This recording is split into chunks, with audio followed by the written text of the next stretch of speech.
तुम्भे परित्यक्ता बोली आउ नाम पाइब नाही किए बा तुम्भर देश अनाथ बोली आउ डका जीव नाही मात्र तुम्भे ईर्षिबा संतोष जनिका और तुम्भर देश वियोला विवाहिता नाम ख्यात हेब कारण सदा प्रभु तुम्भटारे संतोष पाती और तुम्भ देश विवाहित हेब आमेन। प्रभु यही पठित वाक्य रे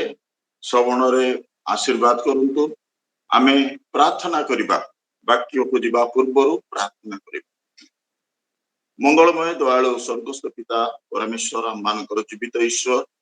आम मान सहित रहिबा परमेश्वर तुमको धन्यवाद दउछु। ए पवित्र वाक्य तुमर मुख निश्रुत एवं प्रभु निर्देशित जिसाय भविष्य वक्ता द्वारा प्रभु तुम्हें ए वाक्य को तुम्हें कहिच प्रभु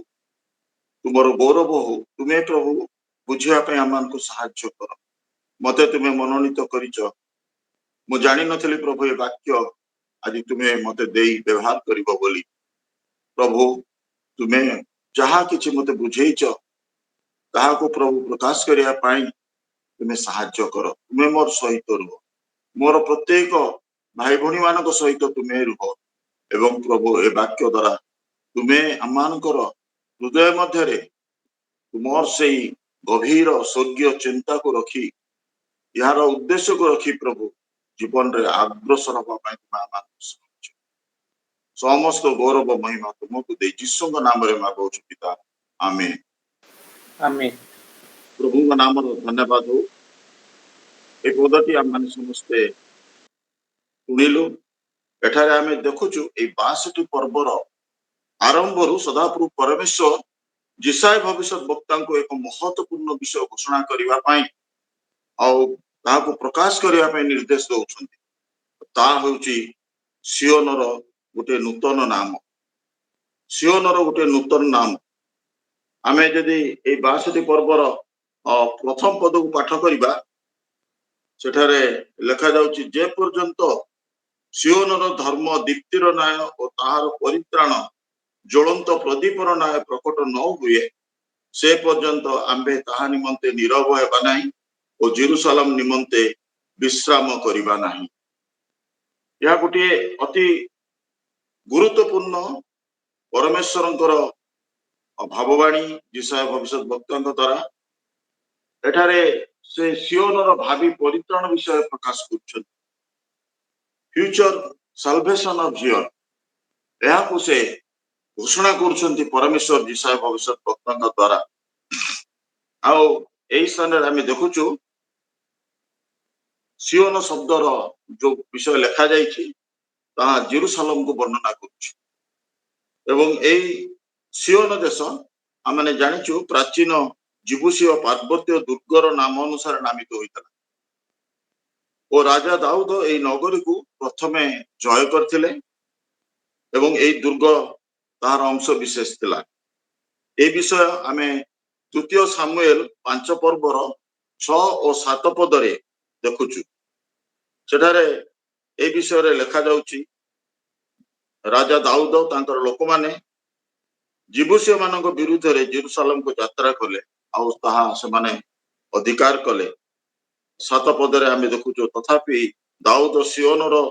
दृढ़ गढ़ हस्तगत कले ताहा दाऊद नगर हला ए सियोन को जहा कि जिबुसीय मानकर पार्वत्य दुर्ग थिला ताहा को राजा दाऊद अधिकार कले एवं ताहा सियोनर दृढ़ गढ़ ताहाकु से हस्तगत कले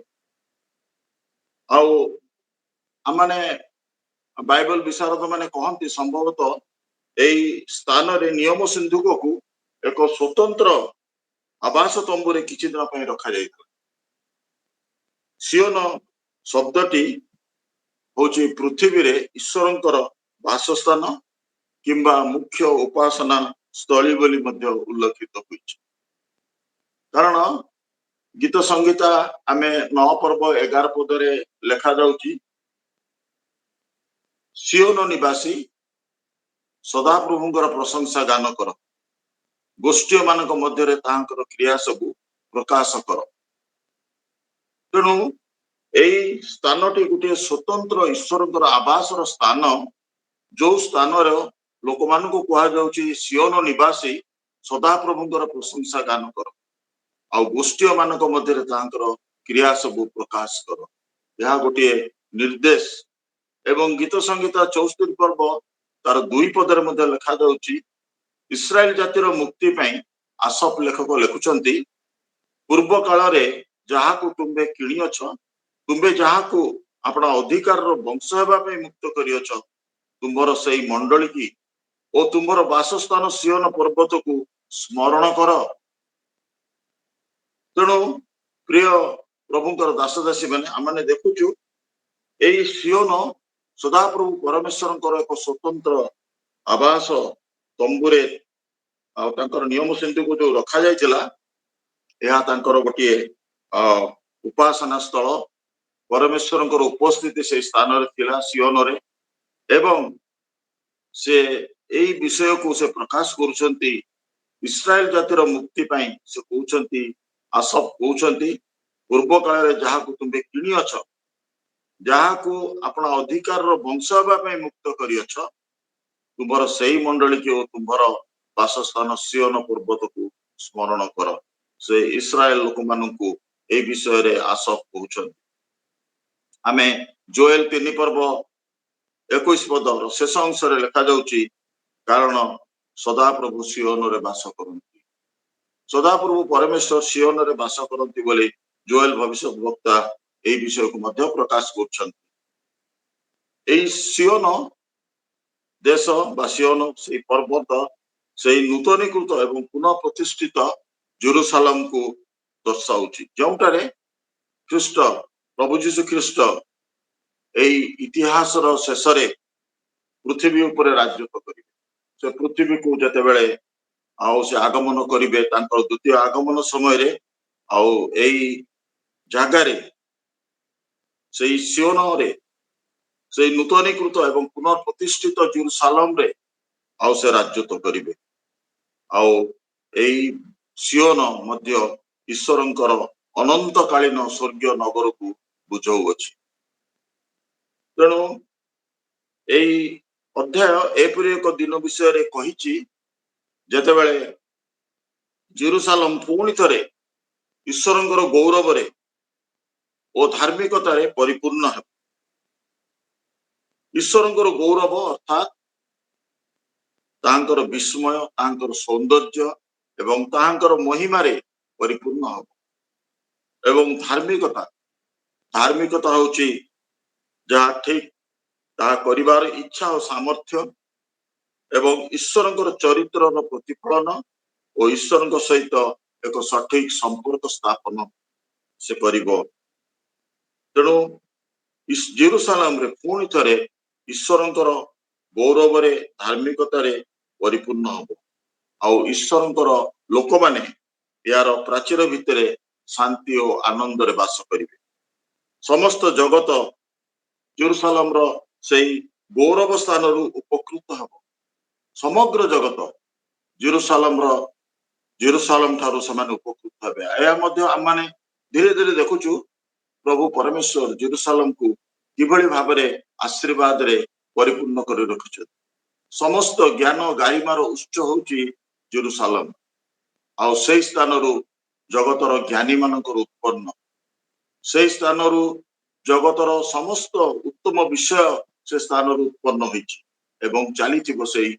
ବିଷୟ କଣ୍ଟିନ୍ୟୁ କରୁଥିବ, କାରଣ ଈଶ୍ୱରଙ୍କର ଆଶୀର୍ବାଦ ସେଇ ସ୍ଥାନରେ ରହିଛି, କାରଣ ତାଙ୍କର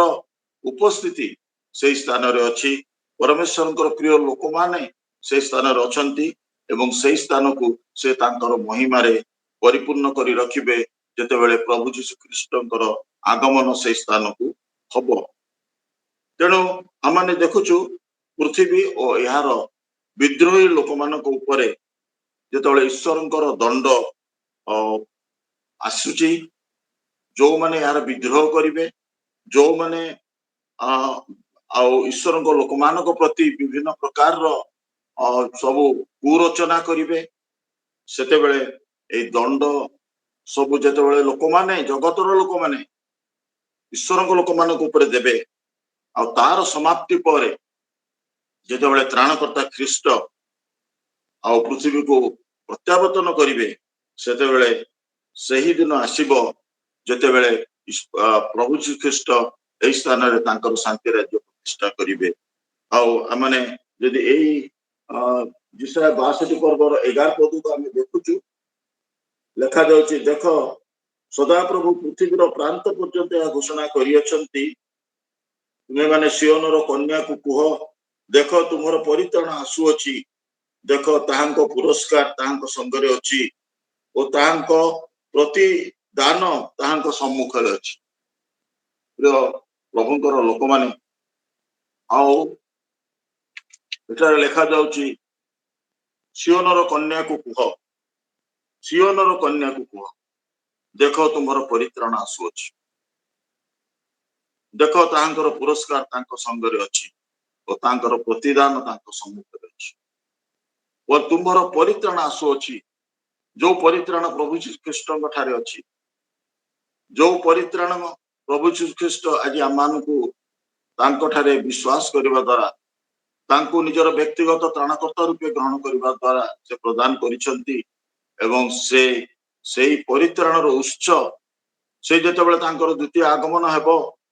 ସେ ତାଙ୍କର ପୁରସ୍କାର ତାଙ୍କ ସଙ୍ଗରେ ନେଇକିରି ଆସୁଛନ୍ତି ଏବଂ ତାଙ୍କର ପ୍ରତିଦାନ ମଧ୍ୟ ତାଙ୍କ ସମ୍ମୁଖରେ ଅଛି। ପ୍ରିୟମାନେ, ପ୍ରକାଶିତ 22 ପର୍ବ 12 ପଦରେ ମଧ୍ୟ ଏ ବିଷୟରେ ଲେଖା ଯାଉଛି, ଦେଖ ଆମ୍ଭେ ଶୀଘ୍ର ଆସୁଅଛୁ, ପ୍ରତ୍ୟେକ ଲୋକକୁ ତାର କର୍ମ ଅନୁସାରେ ଫଳ ଦେବାକୁ ଆମ୍ଭର ପୁରସ୍କାର ଆମ୍ଭ ସଙ୍ଗରେ ଅଛି। ତେଣୁ ଆମମାନେ ଏ ବିଷୟକୁ ଯେତେବେଳେ ଧ୍ୟାନ କରୁଛୁ, ସେତେବେଳେ ପରମେଶ୍ୱରଙ୍କର ଯୋଜନା, ଯାହାକି ଏଇ ଜଗତର ଲୋକମାନଙ୍କ ଉପରେ, ଯାହା ତାଙ୍କର ପ୍ରିୟ ମନୋନୀତ ଲୋକମାନଙ୍କ ସଙ୍ଗରେ ଥିଲା, ଜେରୁସାଲେମରେ ଇସ୍ରାଏଲ ଜାତି ଉପରେ ତାଙ୍କର ପ୍ରେମ, ତାଙ୍କର ସମସ୍ତ ଅନୁଗ୍ରହ, ତାହାକୁ ମଧ୍ୟ ସେ ଶେଷ ଦିନରେ ଆମମାନଙ୍କ ପ୍ରତି ମଧ୍ୟ ସେହି ଅନୁଗ୍ରହ, ସେ କରୁଣାକୁ ସେ ରଖିଛନ୍ତି। ଯଦିଓ ଆମମାନଙ୍କ ଜୀବନରେ ଦୁଃଖ ଅଛି, କଷ୍ଟ ଅଛି, ସମସ୍ୟା ଅଛି, ତଥାପି ପ୍ରଭୁ ଆମମାନଙ୍କୁ ଗୋଟେ ଉତ୍ତମ ଭରସା ମଧ୍ୟରେ ଜୀବନ କାଟିବା ପାଇଁ ସାହାଯ୍ୟ କରୁଛନ୍ତି। ତାଙ୍କ ଠାରେ ଯୋଉ ପରିତ୍ରାଣ ଅଛି, ଯୋଉ ପରିତ୍ରାଣର ଅନୁଭୂତି ଦ୍ୱାରା ଆଜି ଆମେ ବଞ୍ଚିଛୁ, ଆଜି ଆମେ ଜଗତରେ ଅଗ୍ରସର ହଉଛୁ, ସେଇ ପରିତ୍ରାଣ ଯେପରି ଆମମାନେ ଦୃଢ ଭାବରେ ତାଙ୍କ ଦ୍ୱିତୀୟ ଆଗମନ ପର୍ଯ୍ୟନ୍ତ ଧରି ରଖିବା। କାରଣ ସେ ଯେତେବେଳେ ଆସିବେ ସେତେବେଳେ ଆମମାନଙ୍କୁ ସେ ପୁରସ୍କାର ଦେବେ। ତାଙ୍କର ପୁରସ୍କାର ତାଙ୍କ ସଙ୍ଗରେ ଅଛି ଓ ତାଙ୍କ ପ୍ରତିଦାନ ତାଙ୍କ ସମ୍ମୁଖରେ ଅଛି। ପ୍ରତ୍ୟେକ ଲୋକକୁ ତାହାର କର୍ମ ଅନୁସାରେ ଫଳ ଦେବାକୁ ତାଙ୍କର ପୁରସ୍କାର ତାଙ୍କ ପାଖରେ ଅଛି। ତେଣୁ ପ୍ରିୟମାନେ, ଶେଷ ସମୟରେ ଭୀଷଣ ତାଡନା ମଧ୍ୟ ଦେଇ ଯୋଉମାନେ ଗତି କରିଥିବେ, ଯୋଉମାନେ ଭଣ୍ଡ ଖ୍ରୀଷ୍ଟକୁ ବିରୋଧ କରିଥିବେ, ତାହାଙ୍କୁ ଅର୍ଥାତ୍ ଖ୍ରୀଷ୍ଟଙ୍କୁ ବିଶ୍ୱାସ କରି ଈଶ୍ୱରଙ୍କ ପ୍ରତି ଫେରିଥିବା ଲୋକମାନଙ୍କୁ ଉଦ୍ଧାର କରିବା ପାଇଁ ସେ ଜଗତକୁ ଆସୁଛନ୍ତି। ଆମମାନେ ଆଜି ଜଗତରେ ଦେଖୁଛୁ, ଜଗତର ପରିସ୍ଥିତିକୁ ଆମମାନେ ଲକ୍ଷ୍ୟ କରୁଛୁ, କିଭଳି ଭାବରେ ତାଡନା ଆଜି ଲୋକମାନଙ୍କ ପ୍ରତି ଆସୁଛି, କିଭଳି ଭାବରେ କଷ୍ଟ ଦୁଃଖ ଆଜି ଯୋଉମାନେ ଖ୍ରୀଷ୍ଟଙ୍କୁ ନିଜର ବ୍ୟକ୍ତିଗତ ତ୍ରାଣକର୍ତ୍ତା ରୂପେ ଗ୍ରହଣ କରିଛନ୍ତି ଆସୁଛି, କାଲି ଆମମାନଙ୍କ ପ୍ରତି ମଧ୍ୟ ଆସିବ। ଆମମାନେ କେବେ ଭାବିବା ନାହିଁ ଯେ ଆମମାନେ ବଞ୍ଚିଯିବା ବା ଆମମାନେ ନିରାପଦରେ ରହିବା। ପ୍ରଭୁ ସମସ୍ତଙ୍କୁ ସେଇ ପରିତ୍ରାଣକୁ କିଭଳି ଭାବରେ ଆମେ ଧରିଛୁ, କିଭଳି ଭାବରେ ତାଙ୍କୁ ନିଜର ନିଜସ୍ୱ କରିଛୁ, ତାହାର ପରୀକ୍ଷା ସେ ଆମମାନଙ୍କୁ ଦେବେ। ଆମମାନଙ୍କୁ ଏଇ ସମୟ, ଏଇ ଭିତର ଦେଇ ଭୟଙ୍କର ପରିସ୍ଥିତି ଦେଇ ଗତି କରିବାକୁ ପଡିବ। କାରଣ ପ୍ରଭୁ ଆମମାନଙ୍କୁ ଗୋଟିଏ ନୂତନ ଜେରୁସାଲେମକୁ ନବା ପାଇଁ ତାଙ୍କର ଯୋଜନା ଅଛି। ଆଉ ସେ ନୂତନ ଜେରୁସାଲେମକୁ ପ୍ରବେଶ କରିବା ପାଇଁ ଆମମାନଙ୍କର ସେଇଭଳି ଯୋଗ୍ୟତା ଆମମାନଙ୍କର ରହିବାର ଅଛି। ତାଙ୍କର ଯୋଉ ପୁରସ୍କାର ଆମ ପାଇଁ ରଖିଛନ୍ତି, ତାଙ୍କର ଯୋଉ ପ୍ରତିଦାନ ଆମ ପାଇଁ ସେ ରଖିଛନ୍ତି, ତାହାକୁ ସେ ନିଶ୍ଚିତ ଭାବରେ ଆମମାନଙ୍କ ଜୀବନରେ ଦେଖିବା ପାଇଁ ଚାହାନ୍ତି। ଆଜି ଆମମାନେ ଡରି ଯାଉଛୁ, ଆମମାନେ ଶୈତାନର ବିଭିନ୍ନ ପ୍ରକାର କାର୍ଯ୍ୟକଳାପକୁ ଦେଖି ଆଜି ଆମମାନେ ଡରି ଯାଉଛୁ। ନିଶ୍ଚିତ ଭାବରେ ଆମେ ରକ୍ତ ମାଂସ ଶରୀରରେ ବାସ କରୁଛୁ, ଆମମାନେ ଡରି ଯାଉଛୁ। କିନ୍ତୁ ପ୍ରଭୁ ଆଜି ଯୋଉ କହିଛନ୍ତି, ସେଇ ଯୋହନ 16 ପର୍ବ 33 ପଦରେ କହିଛନ୍ତି, ଜଗତରେ ତୁମମାନଙ୍କ ନିମନ୍ତେ କ୍ଲେଶ ଅଛି, କିନ୍ତୁ ଧୈର୍ଯ୍ୟ ଧର, ମୁଁ ଜଗତକୁ ଜୟ କରିଅଛି। ଆମମାନଙ୍କୁ ଧୈର୍ଯ୍ୟ ଧରିବାକୁ ହବ, ଆମମାନଙ୍କୁ ବିଶ୍ୱାସରେ ସ୍ଥିର ରହିବାକୁ ହବ। जेपरी आम माने गोटे विश्वास रे रहिबा जे प्रभु जीशु तुमे मध्य ए दुख कष्ट दे ए जगत मध्यरु तुमे विजयी जीवन लाभ करिछ तुमे पुनरुत्थित होइछ तुमे मृत हलो किंतु तुमे जीवित हलो आ तुमर से पुनरुत्थित शक्ति रे अम्मान को तुम उद्धार करिया पई तुमर सामर्थ्य अछि शैतान जेपरी आउ पृथ्वीर लोक मान को प्रलोभित न करि परिबो प्रभावित करि परिबो नाही प्रभु जीशु सेति पई जगत को आगमन करछन्ति ताको पाताल रे बंदी करि रखिबा पई पाताल रे बंदी करि रखिबे आ सेति पई से जगत को द्वितीय आगमन करछन्ति एवं पृथ्वी रे तांकर राज्य स्थापन करी सहस्र वर्षर शांति राज्य से स्थापन करिया पे जाउछन प्रिय प्रभुଙ୍କର ଲୋକମାନେ आमाने धैर्यर सहित तांकर आगमन को अपेक्षा करिवार आमानकर कर्तव्य कारण से आमानक पई पुरस्कार नित्य सुछन्ति प्रभु परमेश्वर तांकर योजना को एही परि भाबरे सफल करिया को जाउछन जदि आमे वर्तमान से मूल पद को फेरिबा आ से चारि पद रे लिखा जाउची तुंबे परित्यक्ता बोली आउ नाम पाइबो नाही केबा तुमरो देश अनाथा बोली आउ डका जीवो नाही मात्र तुंबे इफ्सिबा संतोष जनिका ओ तुमरो देश बियोला विवाहिता नाम रे ख्यात हबो कारण सदा प्रभु तुंबटारे संतोष पांती ओ तुंबो देश विवाहिता हेबो प्रिय प्रभुଙ୍କର ଲୋକମାନେ आमाने एटारे दुईटी नाम देखुछु गोटे इफ्सिबा आ गोटे बियोला यार अर्थ मध्य बाइबल रे प्रकाश करा जायछि इफ्सिबा संतोष जनिका एवं बियोला विवाहिता हमें देखुछु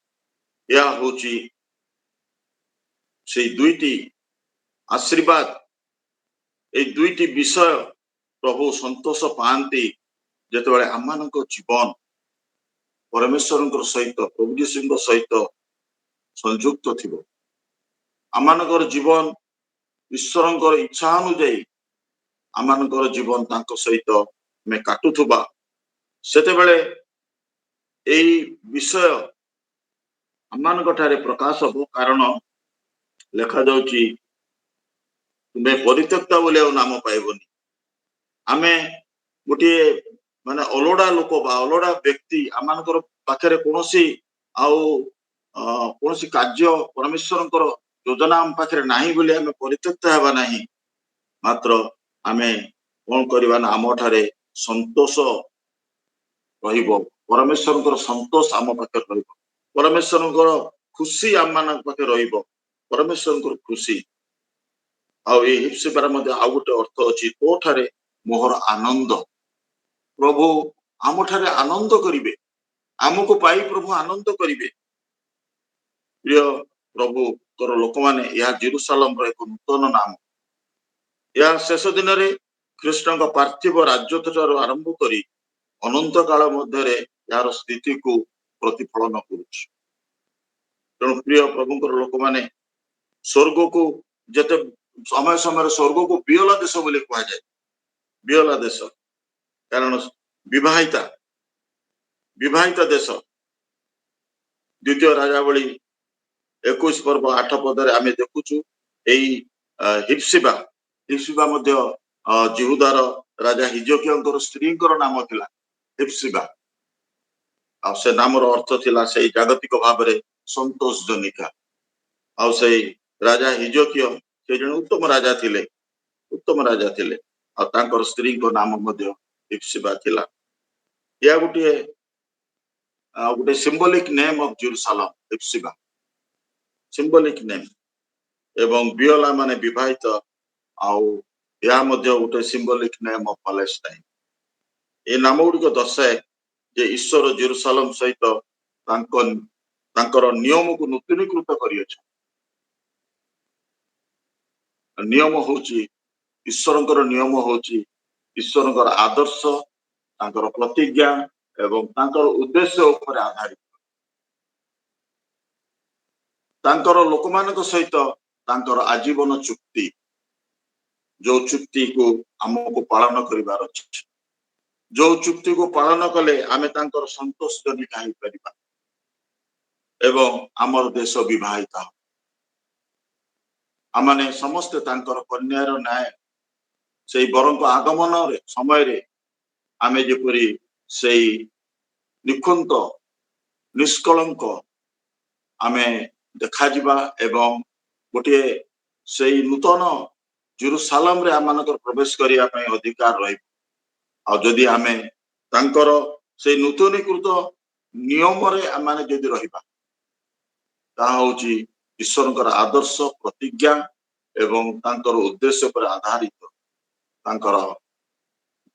आजीवन चुक्ति से तांकर प्रिय पुत्र प्रभु श्री ख्रीष्ट द्वारा प्रकाशित करियोछन। प्रभु श्री ख्रीष्ट द्वारा आमानकु तांकर चुक्ति को बुझिबा को पड़िबो आ ए चुक्ति पई से उद्देश्य प्रति ईश्वर प्रति तांकर लोक मानकर विश्वस्तता को से आवश्यक करछ। हमर विश्वस्तता को प्रभु देखिबा पई परमेश्वर चाहुचंती ताहले सदा प्रभु परमेश्वर आमठारे संतोष लाभ करिवे एवं आममानकर देश विभाजित हबो। प्रिय प्रभुकर लोक माने आममानकु 6 पदर गोटे निर्देश दिया जाउची आ जते बेले मु 6 पद को पढुतिली 6-7 पद से स्थान रे लिखा जाउची हे जेरूशलेम आंबे तुम प्राचीर उपरे प्रहरीगण नियुक्त करियछु से माने दिन की राति कदाच नीरव नहिबे ए सदा प्रभु को स्मरण करेबा लोक माने से जे पर्यंत जेरूशलेम को स्थापन न करंती ओ पृथ्वी मध्य रे ताको प्रशंसार पात्र न करंती से पर्यंत तुमे माने विश्राम कर नै कि तांको विश्राम करिया दियो नै। प्रभु को महानाम धन्य हो। अति उत्तम बाउ परमेश्वर को द्वारा प्रकाशित वाक्य इस स्थान रे आउ लिखा जाउची जे से को कहउछंती ना ए जेरूशलेम आंबे तुम प्राचीर ऊपर प्रहरी गण नियुक्त करिउछु। किए प्रहरी गण जो माने कि जेरूशलेम रा प्राचीर ऊपर अछंती ए प्रहरी माने होचंती धार्मिक नेता माने भाववादी माने एवं ईश्वर को निकट रे सदा निवेदनकारी माने। प्रिय प्रभुकर लोक माने आमान को प्रभु आज ए प्रहरी स्वरूप नियुक्त करके रखिछंती जगत रे मनोनीत करिछंती आमान को प्रहरी स्वरूप आमान को धार्मिक नेता करिछंती आमान को भाववाणी कहया पे शक्ति दउछंती एवं आमान को प्रार्थना करिबा पई प्रार्थनाकारी भाव रे आमान को परमेश्वर रखिछंती जेपरि आमे अन्य मानकर परिस्थिति एवं अन्य मानकर आवश्यकता पई आमे निवेदन एवं प्रार्थना करि परिबा। आमान को से प्रहरी स्वरूप ए जगत रे रखिछंती आमानकर प्रार्थना से आवश्यक करूछंती आउ सेई माने कोन करिवे ना पृथ्वी रे ईश्वरकर राज्य स्थापन करिबा पई